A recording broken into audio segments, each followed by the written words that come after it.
obviously this season, I don't know if you've heard anything about it, but the big thing is that Roy Nelson and I absolutely do not see eye to eye on anything at all. And I'm just a little worried that more people are going to want to see me fight Roy Nelson at the end of the season than Shane Carwin. Can we talk about that, the two coaches? Shane Carwin, a former interim UFC heavyweight champion. This is a guy who is the consummate professional. I mean, this is a guy who's an engineer in Colorado, right? Yeah. And then on the other end of the spectrum, you've got Roy Big Country Nelson. Again, a guy who is a great fighter, but I guess a little bit more of a character. I call him the ultimate underachiever. That's what he is, okay? This guy, you know, he'll come to me and he'll say, I want more sponsors, I got this, that. He's got a mullet down to the middle of his back. And a huge belly. And a huge beard.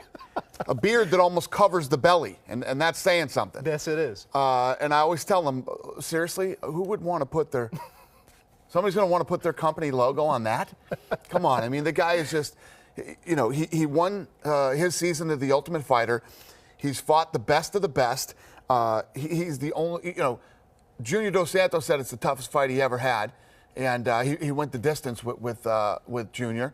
You can't put the guy down. If the guy took his career this serious, what would he be able to do? What could he accomplish? Look at this Manny Pacquiao-Timothy Bradley fight. Yep. Not terribly interesting, but they still brought in about $9 million at the gate. Mm-hmm. They bought about, or people bought about 900,000 pay-per-view buys. Mm-hmm. Manny's guaranteed $26 million. Right. Bradley guaranteed $5 million. Right. But when we look at UFC 148, Silva versus Sonnen, one of the most popular fights in UFC history. Yep. You guys brought in $7 million at the gate. You guys sold about 1 million pay-per-view buys. When we look at allegedly. when we look at the Nevada State Athletic Commission and we look at what Anderson Silva made, 200,000. Chael Sonnen made 50 grand. 50 grand. Right. So people say this is crazy. Right. So I got to ask you, why don't you guys disclose the guaranteed amounts? Well, we do. That is the guaranteed amount. Okay. That's the guaranteed amount. So here's the way that this really works. And actually, I was just today I was with one of the AP writers who was doing a story about he's been interviewing all these boxers, guys that were Olympians from other countries, a guy in Germany and some other guys that now are saying, you know what, we're thinking about learning how to wrestle and we're going to get into mixed martial arts because that's where the money is. And, you know, you hear about Manny and Floyd. Mm-hmm. Those are the two guys that are getting paid big money. Big bucks. You know, and you hear a guaranteed $26 million. You hear Floyd $40 million and all this stuff. He's betting $3 million on the game, and he's Money Mayweather. He's, you know, he's doing everything. The reality is, if you look at this Dawson Ward fight that just happened last weekend, I think, first of all, Ward hasn't lost a fight since he was 12 years old. This guy's gone undefeated forever through the amateurs and then into the pros. I think he made $1.6 million, and Dawson made $600,000. Okay, so when you really look at that, that's a big fight outside of a Pacquiao-Floyd fight. Sure. And you know, if you look at the UFC numbers compared to boxing now, I mean, we smoke the card this weekend. Not only will the two, then when you go down the card, boy, those numbers drop big time. Yeah. When you look at a UFC card, the numbers are consistent all the way through.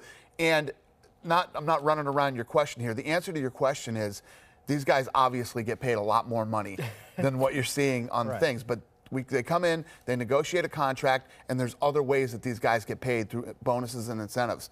In no way, shape, or form is there anywhere in their contract that says they couldn't come out and tell you what they make. If George St. Pierre was sitting in this chair or Anderson Silva and they wanted to tell you what their last payday was, they absolutely positively have the right to do that. There's no gag order on them or anything. They don't want you to know.